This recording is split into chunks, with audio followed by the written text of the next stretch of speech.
Seguinte, vamos entrar nesse assunto aqui agora então. O Balanço Geral teve acesso a novos áudios e nós vamos mostrar agora para você. E também documentos que indicam abusos do professor contra alunos numa escolinha de futebol do Boqueirão. Você tem acompanhado em detalhes essa história aqui. Cada capítulo eu trago para você novidade.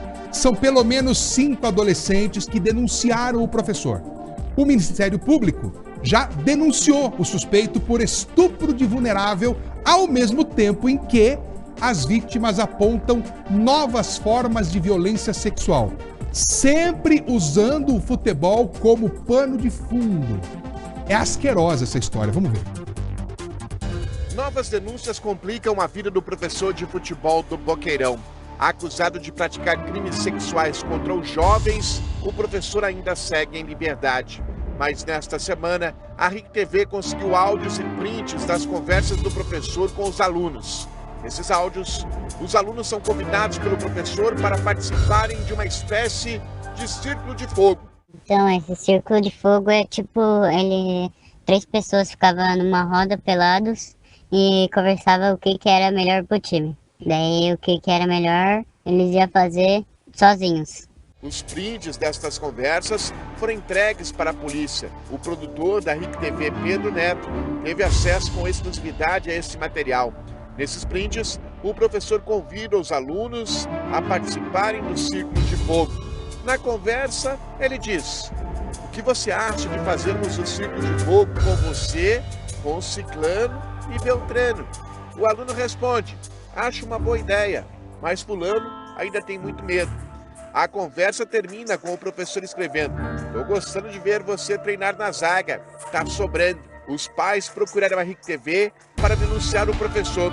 5 vítimas foram à delegacia e apresentaram provas contra o homem, que ainda segue em liberdade. Quando ele chegou em casa, o corpo tava com óleo, e daí eu falei: que é isso, filho? Daí ele falou bem assim: é óleo de massagem, sente o cheiro. Daí eu peguei e falei bem assim: tá, mas quem fez massagem em você?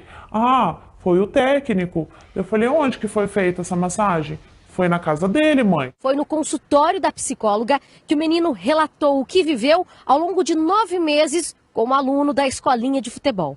Ele disse que num dos relatos ele viu, ele estava durante o treino, ele enxergou dentro da secretaria, o professor fez assim, com as mãos, e penetrou no menino dentro da secretaria. E quando o professor percebeu o que ele estava vendo, ele foi até a grade, chamou ele e falou: se você contar para alguém, eu te mato. Nesta semana, além de novas provas dos abusos praticados pelo professor, o Ministério Público ofereceu denúncia contra o acusado. No despacho assinado pelo promotor, ele cita o artigo 217-A do Código Penal Brasileiro, que é o crime de estupro de vulnerável, e o artigo 71, que é o crime continuado. No artigo 217, a pena é de 8 anos a 15 anos de prisão para cada vítima. Como foram 5 vítimas identificadas até agora, o professor pode pegar uma pena superior a 50 anos de cadeia. Após a denúncia oferecida pelo Ministério Público, o juiz deverá definir qual será o futuro do professor de futebol. Muitas crianças da idade dele têm um sonho, e esse professor, ele já posou o sonho deles. Estragou. O professor já não mora mais no Boqueirão.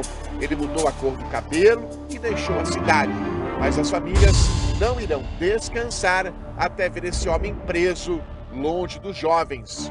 Se ele é uma escolinha, está numa escolinha há 18 anos, quantas crianças já passaram por isso? Quantas mães vivenciaram isso e se calaram? Não dá para calar. Não dá para ficar quieto. Muito forte o que ela disse. Muito forte. E eu imagino o senhor, a senhora, o quanto deve estar pensando a respeito dessa história. Esse vovô tarado, esse técnico tarado, pagou uma fiança de R$1.000 para não ser preso e responder pelo crime em liberdade. R$1.000. Dá para acreditar? Aí o Thiago Silva foi atrás das informações e descobriu que ele pintou o cabelo e se mudou. Não tá mais morando no Boqueirão. Saiu de Curitiba. E aí? Você já parou para pensar que de repente ele pode conseguir emprego numa outra escolinha de futebol em outra cidade? e cometer essa barbaridade novamente? É uma patifaria, para não falar uma outra palavra que começa com a mesma letra. Mas que dá revolta, dá.